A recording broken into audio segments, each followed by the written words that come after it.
Olá amigos investidores, estamos de volta para mais um vídeo e no vídeo de hoje a gente vai falar sobre o Fiagro FGAA da FG/A. No momento o valor da cota dele é R$ 9,66, nas últimas 52 semanas bateu uma mínima de R$ 9,48, ou seja, estamos bem próximo da mínima, e uma máxima de R$ 10,16 naquele período que eu sempre falo em todos os vídeos, que daqui a pouco não vou mais falar porque vai passar. Mais ou menos um ano atrás os Fiagros e fundos imobiliários estavam em alta e os valores estavam bem altos. Você vê que era aqui ainda no comecinho de novembro, ainda estavam com valores altos, mas você vê que ele já conseguiu bater um valor bem próximo desse valor de um ano atrás também. Só não é 10,16, mas é bem próximo. A gente vai ver daqui a pouquinho, que foi quando ele fez a emissão de novas cotas e com isso o fundo se valorizou. Teve uma queda agora, exatamente pós emissão. Aí tem aquele pessoal que faz a arbitragem, flipagem e vende cotas e o fundo volta a cair de valor. Então tem todo esse contexto. No momento, nos últimos 12 meses, o dividend yield está sim 16,41, lembrando que atualmente o valor da Selic está 12,15, fora o desconto de imposto de renda, e aqui é isento de imposto de renda. Ou seja, o da Selic, na verdade, descontando imposto de renda, é praticamente 10%, enquanto o dividend yield do FGA nos últimos 12 meses é 16,41. A tendência é esse dividend yield cair com cada uma das reduções. Lembrando que a gente vai mostrar daqui a pouco o relatório do mês de outubro, que se refere aos pagamentos feitos no mês de novembro, que ainda não reflete essa queda que eu falei, porque ainda estava na Selic, na queda de 1% da Selic, ou seja, a Selic estava 12,75 ainda e não apenas 12,25 que está agora. Isso só vai se refletir no próximo relatório. A gente vê que a máxima foi bem aqui, dia 3 de dezembro, ele ainda teve essa máxima aqui no ano passado. A maioria dos fundos imobiliários e fiagros já no finzinho, no iniciozinho de novembro já tinham caído. Você vê que ele caiu na realidade, ó, ele caiu abaixo de 10, só que ele retornou e conseguiu bater 10,16, mas ele teve essa máxima recente de 10,14, ou seja, bem próximo desse valor aqui de 10,16. Então essa máxima aqui vai ficar durante o próximo ano todinho aqui, mostrando pra gente ainda. E a mínima dele foi aqui, em maio, 12 de maio, já tá aí com 6 meses atrás, de 9,48. Nesse momento, os fundos imobiliários e fiagros, nem todos tinham se recuperado. Os fundos imobiliários de tijolo, já no finzinho de abril, começaram a ganhar muito valor, mas nem todos tinham se recuperado muito ainda. Mas fundo de papel e fiagro, que também é de papel, só começaram a se recuperar mais ou menos no comecinho de junho. Você vai ver aqui, ó, em junho, ó, ele já conseguiu alcançar esses valores aqui na faixa de 9,75 e, ó, em julho, iniciozinho de julho, já tava batendo R$ 10. Retornou, mas você vai ver, ó, que ele tava crescendo até ter a emissão aqui.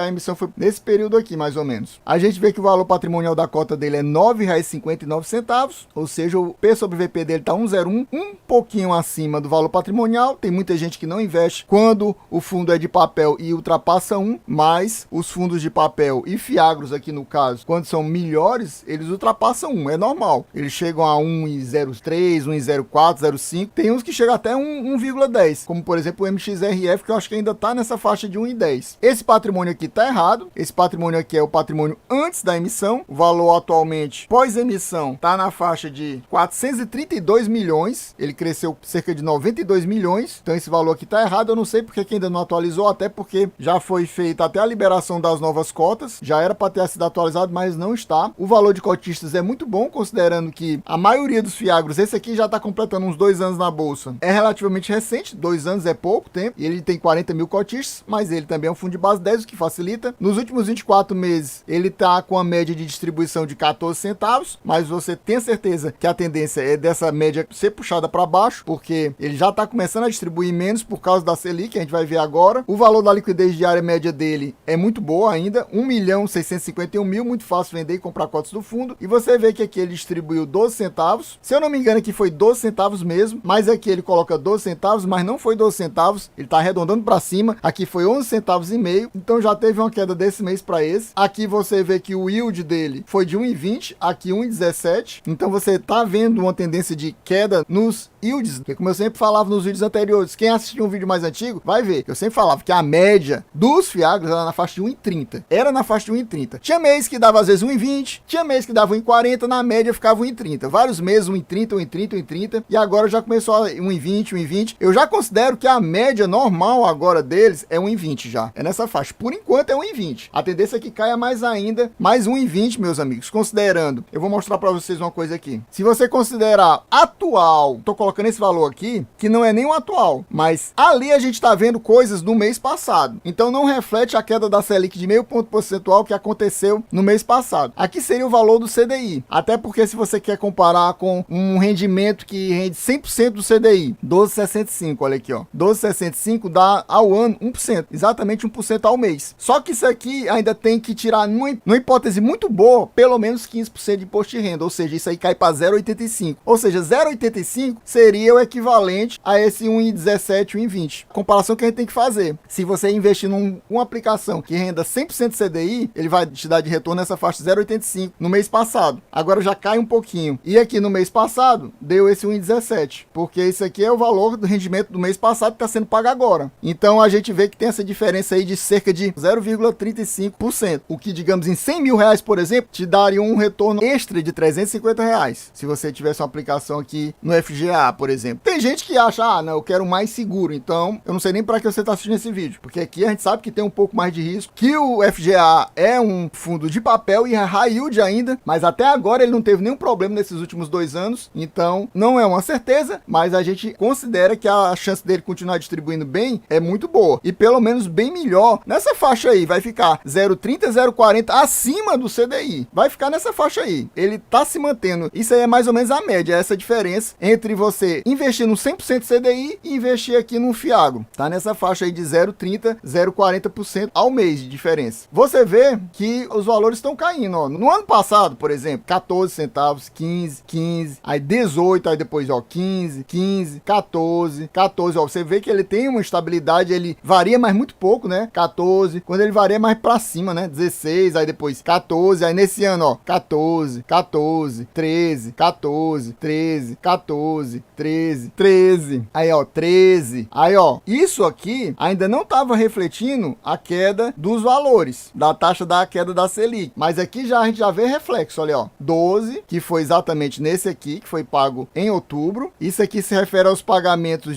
dos rendimentos de setembro, que foram pagos em outubro, olha aqui. Isso aqui é valor de agosto ainda, referente a agosto. Em agosto foi que teve a primeira queda da Selic, então não teve esse reflexo ainda nessa distribuição de setembro. Agora na de outubro já teve. Esse aqui é o reflexo da queda do mês de agosto, que isso aqui é os rendimentos que ele recebeu em setembro. E aqui é os rendimentos recebidos relativo ao mês de outubro. Outubro já tinha caído já mais um pouquinho, porque no final de setembro já caiu mais. Então, no caso, aqui já reflete a queda de 1 ponto percentual na Selic. A gente vai ver no relatório que o fundo, ele tá querendo manter essa estabilidade, apesar de estar se segurando aqui, ó, caiu 1 centavo, e aqui já caiu 1,5 centavo, mas ele tá fazendo reserva, ele fez reserva aqui, a gente mostrou no relatório passado, quem quiser, olha aí, daqui a pouco eu vou colocar um cardzinho, você vai olhar o vídeo do mês passado, retenção de rendimento, nesse mês ele também reteve rendimento, eu acho que ele retendo o rendimento exatamente para se manter estável, com as quedas da Selic, ele vai tentar manter esse patamar aqui de 11,5 por algum tempo, provavelmente ele vai conseguir manter, como não teve nenhum problema com nenhum pagador ainda, então tem toda essa questão. Vamos então agora para o relatório do mês de outubro, que se refere aos pagamentos que vão ser feitos agora no mês de novembro. Essa semana ainda vai ser feito o pagamento do mês de novembro, que é no dia 16. Então estamos aqui no relatório do mês de outubro, como eu falei para vocês, os principais destaques, essa questão aqui da alocação dos recursos pós terceira emissão, já estão em 118 milhões, sendo 96 milhões em ativos. Importante destacar essa questão aqui do aumento da diversificação, que a maioria dos fiagros e fundos imobiliários está tentando aumentar a diversificação, principalmente os fiagros, porque tem fiagro que tem muitas concentrações, alguns devedores com 15, 10, 20% ou até mais de 20%, então estão tentando diversificar mais. E a gente vê que a distribuição dele, ó, é exatamente de 11 centavos e meio, como eu falei para vocês. Aqui no relatório do fundo não diz quanto é o valor patrimonial do fundo, eu acho isso uma falha, deveria ter, mas ele mostra a quantidade de cotas, que é 45 milhões e 81.449. Você multiplica isso pelo valor patrimonial e você tem um valor do patrimônio líquido do fundo, que é, como eu falei para vocês, aqueles 432 milhões. Como o fundo aqui não cita nenhuma alavancagem, então a gente considera que ele não tem alavancagem. E aqui estão as taxas, que a gente sempre comenta, então não vou comentar alocar de novo. No mês de outubro, ele fez uma alocação de 25 milhões no grupo ABA. A operação foi de 42 milhões, mas ele só alocou 25 milhões. Ou seja, parte dessa operação aqui não foi comprada pela UFGA,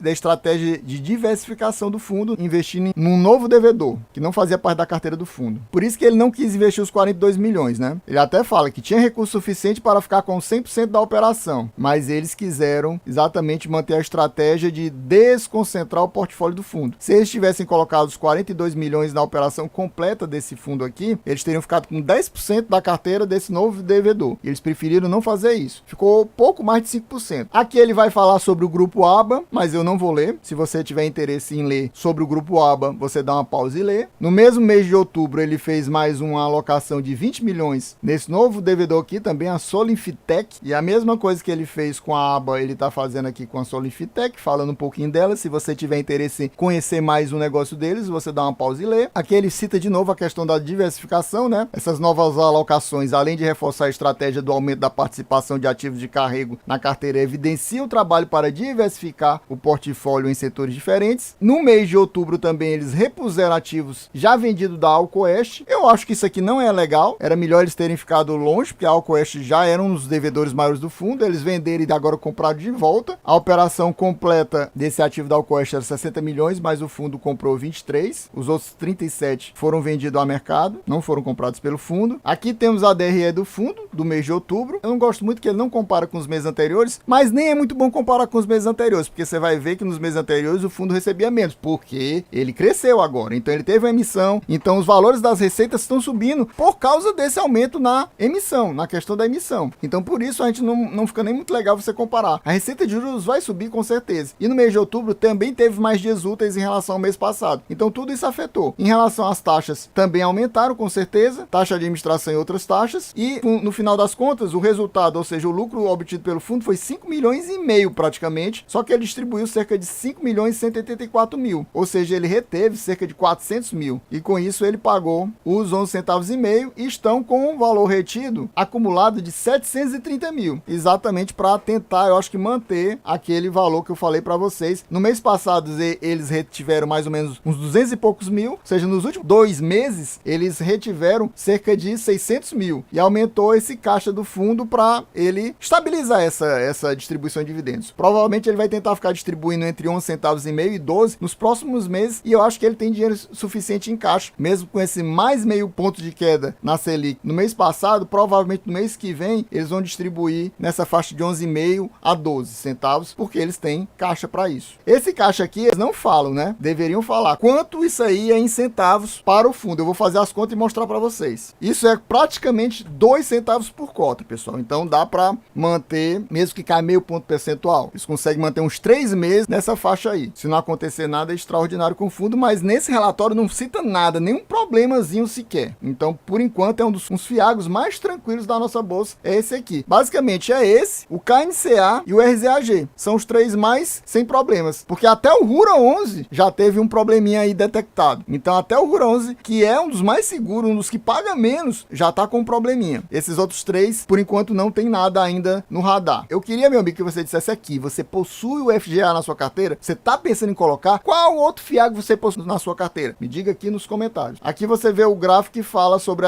as 3 estratégias principais do fundo. A principal, a de longo prazo, é essa aqui, 55,4 a carrego. Depois tem essa de giro, e a alocação tática é mais para dinheiro. Apesar da de giro também tem essa função, mas essa aqui é como se fosse uma alocação tática, é mais imediata, para ele trocar por dinheiro e fazer compra de novos investimentos. E ele ainda tem quase 4% em caixa, exatamente devido a essa questão dessa nova emissão, que ele ainda não alocou 100% do capital. E ele fala que a estratégia da terceira emissão é alocar maior parte na estratégia de carrego, que é essa mais de longo prazo do fundo. E aqui a gente tem toda a carteira do fundo, isso aqui com data no dia 8 de novembro. Ou seja, apesar do relatório ser de outubro, ele está mostrando a carteira no que o fundo tinha no dia 8 de novembro, ou seja, bem recente. A gente vê que a maioria é CRA, mas a gente tem um CRI aqui. Essa alocação tática, ele não diz em que ele está colocando, mas ele coloca aqui 20 milhões, 4,6% da carteira, e a gente vê que ele ainda tem um caixa de quase 16 milhões, que são quase 4% da carteira. Somando a alocação tática com o caixa, ele tem praticamente 36 milhões aqui na carteira do fundo e tem esse CRI aqui no meio de 15 milhões. Aí você vê aqui a estratégia do lado, não interessa tanto. Aqui temos devedores. Eu fiz um vídeo recente, ó, a Solifitec tá bem aqui já, o grupo ABA, os dois que eles falaram no começo do relatório já estão aqui. Eu já falei dos principais devedores do fundo em vídeo recente, então se você quiser olhar, eu falei desses devedores, até dei um destaque especial, exatamente se der algum problema nesses devedores. O fundo tem a tendência a ter problema, um dos principais é esse WD aqui, que a gente vê. As taxas do fundo tem algumas exageradas, né, mas nem tão exageradas, mas que tem aquela pegada mais high yield, porque CDI mais 5 já é algo mais high yield. E também, se por exemplo IPCA mais 11 também é algo high yield. Aqui a gente vê os valores das dívidas em milhões e aqui vê os percentuais das carteiras que estão atreladas a cada um desses devedores. Pessoal, a gente vai ficando por aqui, espero que vocês tenham gostado. Quem gostou já sabe, se não for inscrito, se inscreva agora, deixa aquele like e ative o sininho. É isso aí, valeu, até a próxima e...